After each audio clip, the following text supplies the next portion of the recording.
கடகராசி கடக லக்னம். கடகராசின்னு சொல்றதா, கஷ்டப்படுற ராசின்னு சொல்றதா, இல்ல இளிச்சவாய ராசின்னு சொல்றதா, எல்லாரும் ஏறி முதிச்சு போயிட்டே இருக்கிறாங்க.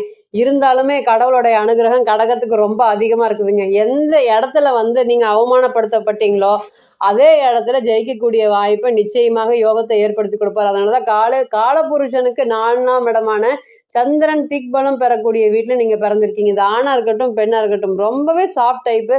நம்ம எதிர்காலத்தை பத்தின யோசனை சிந்தனைகள் இருக்காது. எல்லாருமே நம்மள மாதிரி தான், எல்லாருமே நல்லவங்க தான் அப்படின்னு சொல்லக்கூடிய மனசு படைக்கக்கூடிய கிரகங்கள் அப்படிங்கறது பாத்தீங்கன்னா சந்திரன் பலமா இருக்கிறதுனால இந்த ராசியில பிறந்தவங்க எல்லாத்துக்குமே சாஃப்டான மனங்க. நீங்க பாருங்க, என்னதான் அடிச்சீங்கனாலும் அவமானப்படுத்திங்கனாலும் திருப்பி பேசுவாங்க. ஒரு விஷயத்த சட்டுன்னு மறந்துடுவாங்க. இந்த கடகமும் சரி சிம்மமும் சரி சரியான பாத்தீங்கன்னா நிர்வாகத்திறன் அதிகம். ஆனா சிம்மம் தான் நிறைய இடத்துல பேசப்படுறாங்க. கடகம் ஏன் பேசப்படலை அப்படின்னு கேட்டீங்கன்னா, இந்த எல்லாரையுமே மறக்கும் பண்பு ரொம்பவே அதிகமா இருக்கும். ஒரு விஷயம் தப்பு பண்ணிட்டாங்கன்னா இனிமேல் இந்த மாதிரி தப்பு பண்ணாத நான் ஏத்துக்க மாட்டேன் அப்படின்னு தான் சொல்லி பழகுவாங்க, தவிர்த்து அதுல இருந்து வெளியே வரவே மாட்டாங்க. எல்லா விதத்துலயும் காம்ப்ரமைஸ்ன்னு பண்ணி வாழ்க்கையே எனக்கு காம்ப்ரமைஸ் ஆயிடுச்சுங்க அப்படின்னு சொல்ற மாதிரி ஒரு விஷயங்கள். இன்னைக்கு பாருங்க, செவ்வாய் நீசமா இருக்கு. இதுக்கு மேல ஓரளவுக்கு தாங்கலாம், அதுக்கு மேல தாங்க முடியாதுங்க அப்படின்னு சொல்ற அளவுக்கு பேசுனாவே 10 நிமிஷம் புலம்ப ஆரம்பிச்சிருவீங்க. அந்த அளவுக்கு தான் கடகராசியோட நிலைமை இருக்கு. இன்னைக்கு ரொம்பவே வருத்தப்பட்டு கஷ்டப்பட்டுட்டு வெளியே வரக்கூடிய ராசிக்கு இதாக இருக்கு. இதுக்கு ஓரளவுக்கு நல்லதை சொல்லலாம் அப்படின்னு கேட்டீங்கன்னா கடகத்துக்கு சொல்லலாம். ஏன்னா அஷ்டம சனி முடிஞ்சு ராசிக்கு 9ஆம் இடமான பாக்கியஸ்தானத்துல சனீஸ்வர பகவான். இத்தனை நாளா அவமானங்கள் மட்டுமே பட்டுட்டு இருக்கேன். இத்தனை நாளா எங்க இருந்தேனே எனக்கு தெரியல, நான் என்ன பண்ணிட்டு இருந்தேனே எனக்கு தெரியல. எந்த ஒரு விஷயம் எடுத்தாலுமே ஃபெயிலியர். எதை பாருங்க, நிறைய பேர் வாங்கினவங்க எல்லாருமே பணம் சம்பந்தப்பட்ட விஷயத்துல ஏமாறி இருப்பாங்க. நீ யாரு, பணம் கொடுத்து உதவுங்கள நீங்க யாரு அப்படின்னு கண்டு காணாம போனக்கூடிய சுச்சுவேஷன்லாம் இருந்திருக்கு. இன்னைக்கு நம்ம நல்லதான் நினைக்கிறோம், மற்றவங்க ஏங்க நல்லதான் நினைக்க மாட்டேங்கிறாங்க, எல்லாருமே எங்களை மாதிரி இருக்க மாட்டாங்களா அப்படிங்கிற கேள்விகள் தான் கடகத்தை பொறுத்தவரை உங்ககிட்ட இருக்குது. நிறைய விஷயங்கள் பாத்தீங்கன்னா எங்கேயோ சர்க்கிள் விழுகுது. நான் குடும்பத்திற்காக என்னோட தேவைக்காகவே ஓடி ஓடி உழைச்சு சம்பாரிச்சு கொடுத்தேன், இன்னைக்கு நீ யாரு, நீ ஒன்றும் அவ்வளோ பெருசா பண்ணல அப்படின்னு அசால்ட்டா சொல்லிட்டு போறாங்க உங்களைய. இது எல்லாத்தையும் கேட்டுட்டு வருத்தப்பட்டுட்டு அமைதியாக தான் உட்காந்துட்டு இருக்கீங்க, தவிர்த்து ஆதங்கப்பட்டு பேசுறதோ இல்லை அவங்களுக்கு பாத்தீங்கன்னா அகெயின்ஸ்டா பேசுறதோ அது மாதிரி எதுவுமே இல்லை. எது பேசினாலுமே சரி சரி சரின்னு கேட்கக்கூடிய ராசி நம்ம கடகராசி. பொதுவாகவே இன்னைக்கு இந்த கிரக சூழ்நிலைகள் எல்லாமே கஷ்டப்பட்டுட்டு நீங்க வெளியே வந்திருக்கீங்க அப்படிங்கிற ஒரு சூழ்நிலைகளை காமிக்குது. துணிச்சல், இழந்த தைரியம், இழந்த தன்னம்பிக்கை இதெல்லாமே படிப்படியாக உங்களுக்கு வளர்ந்துட்டு இருக்குது. இனியுமே காசு தங்காம கஷ்டப்பட்டுட்டு இருக்கீங்க, இந்த காசுக்காக போராடிட்டு இருக்கீங்க. இந்த சூழ்நிலையில 2025 ஜூன் மாத கிரக சேர்க்கைகள், கிரக அடைவுகள்லாம் உங்களுக்கு எப்படி இருக்கு, என்ன மாதிரியான பலன்களை கொடுக்க போகுது? அஷ்டம சனியிலேருந்து மீண்டு வந்திருக்கீங்க. ராசிக்கு அஷ்டமத்துல ராகு வர போறாரு. அதாவது 2 பாம்பு பாத்தீங்கன்னா விலகி ஒரு பாம்பு வீட்டுக்குள்ள வர மாதிரி ஒரு காம்பினேஷன். சந்திரனுக்கு 8ல ராகு, அதே போல சந்திரனுக்கு 9ஆம் இடத்துல சனீஸ்வர பகவான். இன்னைக்கு இருக்கக்கூடிய காம்பினேஷன் பாத்தீங்கன்னா கோச்சாரத்துல கடகத்திலேயே செவ்வாய் நீசம் அடைஞ்சிருக்காரு, 2ஆம் வீட்டுல கேது இருக்காரு, அஷ்டம ஸ்தானத்துல ராகு இருக்காரு, பாக்கிய ஸ்தானத்துல சனீஸ்வர பகவான், 10ல சுக்கிரன் இருக்காரு, 11ல பாத்தீங்கன்னா பலம் பெற்ற சூரியன் இருக்காரு. ராசிக்கு 12ல குரு கிரக சேர்க்கைகள் இருக்கு. குரு புதனோட கிரக சேர்க்கைகளோட 15/6/2025 அப்புறம் குரு புதனுடைய காம்பினேஷன் வருது. அதே போல செவ்வாய் நீசம் அடைஞ்ச செவ்வாய் பாத்தீங்கன்னா ராசிக்கு 2ஆம் இடத்துல வர போறாரு. இது எல்லாமே கடகராசியை பொறுத்தவரையும் இந்த கிரக சேர்க்கைகள் அடைவுகள்லாம் என்ன கொடுக்கறதுக்கு காத்துட்டு இருக்கு. நாங்க இழந்ததை மீட்டு எடுத்துருவோமா? அஷ்டம சனி எங்களை பாடா படுத்திருச்சுங்க. ஜென்ம சனியை கூட நாங்க அசால்ட்டா கடந்துட்டோம். ஆனா அஷ்டம சனி மாதிரி எந்த பிரச்சனையும் நாங்க பார்த்ததே இல்லைங்க. தூங்கி எந்திரிச்சா என்ன பிரச்சனை நிறைய பிரச்சனையை சந்திச்சு முடிச்சிட்டீங்க. இனி வரக்கூடிய காலங்கள் இதெல்லாமே பிரச்சனை முடிஞ்ச காலம். இனி வரக்கூடிய காலங்கள் எப்படி இருக்கு? செவ்வாய் பகவான் கடக லக்னத்துக்கு ரொம்ப தலை சிறந்த யோகாதிபதி. காக்க வேண்டிய செவ்வாய் பகவான் நீசம் அடைஞ்சிருக்காரு. இனி 15ஆம் தேதிக்கு மேல நீச பங்கம் ஆகிறார். ராசிக்கு 2ல அவருக்கு வீடு கொடுத்த சூரியன் நல்லா பலம் பெற்றுட்டு இருக்கக்கூடிய இந்த சூழ்நிலை முதல் தர யோகமாக பொருளாதாரங்க. காசு தங்காம கஷ்டப்பட்டுட்டு இருக்கீங்க. இன்னைக்கு காசு இனிமேல் எப்படி சேகரிக்கலாம், எப்படி சேமிக்கலாம் அப்படிங்கிற எண்ணங்கள் ரொம்ப அதிகமா இருக்கும். புத்தி கூர்மை, தைரியம், தன்னம்பிக்கை, இழந்த துணிச்சல் முதல்ல அதுதான் கடகத்தை பொறுத்தவரை காணாம போயிருச்சு. எப்படி கான்பிடன்ட் லெவல் ரொம்ப அதிகமா இருக்கு, இன்னைக்கெல்லாம் பாசிட்டிவாவே பேசுறீங்களா அப்படின்னு கேட்டீங்கன்னா இல்லவே இல்லை. இழந்த கான்பிடன்ட் லெவல் கண்டிப்பாக கிடைக்கும். 3வது பாத்தீங்கன்னா குடும்பத்துக்காக அர்ப்பணிச்சு இன்னைக்கு எதுவுமே இல்லாம ஜீரோவா நான் நினைக்கிறேன், ஊரை விட்டு ஒதுங்கி இருக்கக்கூடிய ஒரு சூழ்நிலைகள் இருக்கேன்.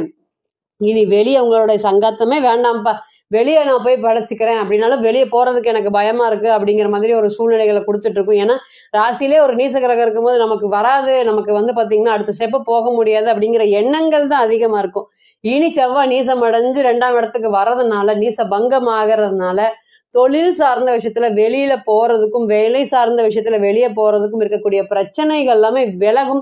வெளியே போய் சம்பாதிக்கலாம், சம்பாதிச்சு வந்து பாத்தீங்கன்னா நம்மளுடைய வாழ்க்கை தரத்தை உயர்த்தலாம் அப்படிங்கிற எண்ணங்கள் கொடுக்கும். பொதுவாக கடகத்தை பொறுத்தவரையும் தான் பட்ட கஷ்டங்கள் மற்றவங்களுக்கு புரியாதுங்க அப்படிங்கிற மாதிரி எண்ணம் கஷ்டம் வந்தாலும் தனக்குள்ளேயே வச்சுக்கிட்டு இந்த பிரச்சனையை வெளியே சொல்லாமல் இருப்பீங்க. இனி அது எல்லாமே மாறப்போது. பிரச்சனை கொடுத்தவங்க எல்லாருமே உங்களை விட்டு விலகி ஓடக்கூடிய காலங்கள்.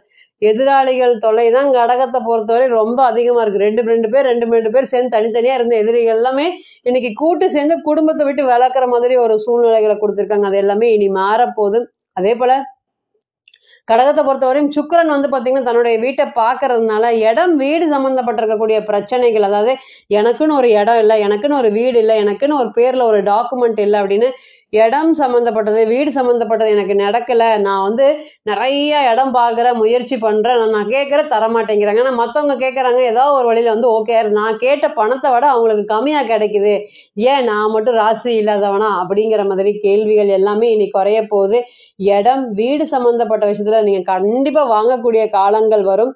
அதே போல் கடகத்தை பொறுத்தவரையும் பொருளாதாரம் சம்மந்தப்பட்ட விஷயங்கள் அனைத்துமே இனி முன்னேற்றம். நான் வந்து ஒரு தொழில் தொடங்கலான் இருக்கேன், அந்த தொழில் ஸ்தானம் வந்து பார்த்திங்கன்னா எனக்கு நல்லா இருக்கு, அதனால பெரிய அளவுக்கு வளர்ச்சிகள் ஏற்படுமா. ஆல்ரெடி தொழில் வச்சு இந்த அஷ்டம சனிலேயே வந்து பார்த்திங்கன்னா பாதி காணாமல் போயிடுச்சு. இன்னைக்கு பாக்கிய சனிங்கிறாங்க, ஓரளவுக்கு குரு பெயர்ச்சி நல்லா இருக்குதுங்கிறாங்க, தன்னுடைய வீட்டை குரு பார்க்கறதுனால நல்லா இருக்குதுங்கிறாங்க. தொழில் சார்ந்த முன்னேற்றங்கள் வருமா அப்படின்னு கேட்கக்கூடிய நபர்கள் அனைவருக்குமே இந்த கோச்சாரம் வந்து பார்த்திங்கன்னா உங்களுக்கு தொழில் சார்ந்த முன்னேற்றங்களும் இடம் வீடு சம்பந்தப்பட்ட மனை யோகங்களும் அதிகபட்சமாக ஏற்படுறதுக்கு வாய்ப்பு இருக்கு. துணிச்சல், தைரியம், தன்னம்பிக்கை. கடக லக்னத்துக்கு 5-10 யோகாதிபதி செவ்வாய் வளம் பெறும்போது அரசியல் அரசாங்க சம்பந்தப்பட்ட விஷயங்கள்ல நான் வந்து கவர்மெண்ட் சம்பந்தப்பட்ட வேலை தொலைவிட்டே இருக்கேன், அது சம்மந்தப்பட்ட எக்ஸாம் எழுதிட்டு இருக்கேன், என்னால் முடியல அப்படிங்கிற ஒரு ஹோப்பு போயிட்டு இருக்கு, இனி வரக்கூடிய காலங்கள் அது எல்லாமே மாறுபடுமா அப்படின்னு கேட்டிங்கன்னா எஸ், நிச்சயமாக மாறுபடக்கூடிய ஒரு சூழ்நிலைகள் இருக்கு. இத்தனை நாளாக வருமானமே எதுவுமே பண்ணல, இனிமேல் தான் வருமானத்துக்கு உண்டான ஹோப்பு கிடைக்குமா, புதுசாக முயற்சி எடுக்கிற இந்த முயற்சி பலனளிக்குமா. ஏன்னா சனீஸ்வர பகவான் 9ஆம் இடமான பாக்கியஸ்தானத்தில் இருக்கார். அப்போ முயற்சி பயனளிக்கலை அப்படின்னு வருத்தப்பட்டு இருந்தவங்க அனைவருக்குமே இனி முயற்சி பலனளிக்க போகுது. அதே போல் நீங்கள் எதிர்பார்த்த வருமானம், அதுதான் கடகத்தை பொறுத்தவரை வருமானம் வந்துட்டா வேற எதுக்குமே ஃபீல் பண்ண மாட்டாங்க, எந்த பிரச்சனை இருந்தாலும் சமாளிச்சிருவாங்க. ஏன்னா 2ஆம் அதிபதி சூரியனை வரதுனால குடும்பத்துக்கும் பொருளாதாரத்துக்கும் ரொம்ப அதிகமாக முக்கியத்துவம் கொடுக்கக்கூடிய கடக ராசிக்கு பொருளாதார ஸ்தானாதிபதி நல்லா இருக்கிறதுனால இழந்த தைரியம், தன்னம்பிக்கை, துணிச்சல், செயல்திறன், வேகம், விவேகம் இது எல்லாத்துலேயும் வெற்றி பெறக்கூடிய ஒரு நேரம் வந்துருச்சா அப்படின்னு கேட்டிங்கன்னா எஸ் வந்துருச்சு. நிறையா பிரச்சனைகள் என்னுடைய புத்தி சார்ந்த பிரச்சனைகள், என்னுடைய புத்தி அது 2வது இருந்து என் கூட இருக்கவங்களாலேயே நான் நிறைய பாதிப்படைஞ்சிருக்கேன், இனி அந்த மாதிரி பழைய பிரச்சனை வராதல்லைங்க அப்படின்னு கேட்கக்கூடிய நபர்கள் அனைவருக்குமே இந்த பிரச்சனைகள் எல்லாமே இனி வராது அப்படிங்கிற தைரியமாக சொல்லலாம். அதே போல் அப்பா அம்மா சார்ந்த ஆதரவுமே பெருசாக கடகத்துக்கு இல்லைங்க. நல்லா வந்து பார்த்திங்கன்னா பொருளாதார உதவியை ஏற்றுக்குவாங்க, நீங்களே கொடுத்து நீங்களே சம்பாரித்து நீங்களே வச்சுக்கிட்டாலும் இன்னைக்கு உங்களுக்குன்னு கேட்கும் போது எதுவுமே கொடுக்க மாட்டாங்க. அந்த அவங்க வச்சுருந்த பணம் உங்களோட தான் தெரிஞ்சுமே அவங்கக்கிட்ட நீங்கள் வந்து பார்த்திங்கன்னா கையேந்தி நிற்கிற மாதிரி ஒரு சூழ்நிலைகள் தான் இருக்குது. என்னத்தை வச்சுட்டு என்ன பண்ணிட்டு இருக்க போகிறீங்க, எனக்கு கொடுங்க அப்படின்னு கேட்டாலுமே கொடுக்கறதுக்கு அவங்களுக்கு மனசு இல்லாமல் ஒரு சூழ்நிலைகள். இனி இதெல்லாமே மாறப்போகுது. அப்பா அம்மா சார்ந்த உதவிகள் இனி உங்களுக்கு கிடைக்க போகுது. அதிகாரம் சம்மந்தப்பட்ட பதவிக்கும் அரசியல் சம்மந்தப்பட்ட பதவிகளுக்குமே பொது வாழ்க்கையில் இருக்கக்கூடிய நபர்கள் அனைவருக்குமே பேரும் புகழும் ஏற்படக்கூடிய குரு புதன் கிரக சேர்க்கைகள் ஏற்பட போகுது. அதனால இருக்கிற இடத்துல இருந்து அடுத்த ஸ்டேஜுக்கு முன்னேறதுக்கு உண்டான வாழ்க்கை பாடத்தை கண்டிப்பாக செவ்வாய் பகவான் ஏற்படுத்தி கொடுப்பார் அப்படிங்கிறதுல எந்த ஒரு மாற்றமும் இல்லை. இப்போ நீங்கள் கேட்டுட்டு இருந்த அனைத்துமே கோச்சார பலன்கள் தான். 40% 60% மட்டுமே பொருந்தும். ஒரு கிரகம் ஒரு நட்சத்திர பயணிக்கும், நாளைக்கு அதே கிரகம் வேறு நட்சத்திர பயணிக்கும். இப்போ பிறந்த கால ஜாதகம் அப்படிங்கிறது 100%, கோச்சாரம் அப்படிங்கிறது 40% 60% மட்டுமே பொருந்தும். தனிப்பட்ட ஜாதகத்தை எடுத்து நீங்கள் தசாபுத்தி நடப்பு அந்தரம் கணிக்கும் போது நிச்சயமாக பலன்கள் மாறுபடும் அப்படிங்கிறதுல எந்த ஒரு மாற்றமும் இல்லை. தனிப்பட்ட ஜாதகத்தை நீங்கள் ஆலோசனை பண்ண விருப்பப்பட்டால் கீழே இருக்கக்கூடிய நம்பருக்கு கான்டாக்ட் பண்ணுங்கள். நான் வணங்கக்கூடிய நரசிம்மர் உங்கள் எல்லோருக்குமே நல்ல வளமான வாழ்க்கையை ஏற்படுத்தி தர நான் நிச்சயமாக பிரார்த்தனை பண்ணிக்கிறேன். மீண்டும் ஒரு பதிவில் உங்களெல்லாம் சந்திக்கும் வரை உங்களிடமிருந்து விடைபெறுவது உங்கள் அஸ்ட்ரோ புவனேஸ்வரி. நன்றி, வணக்கம்.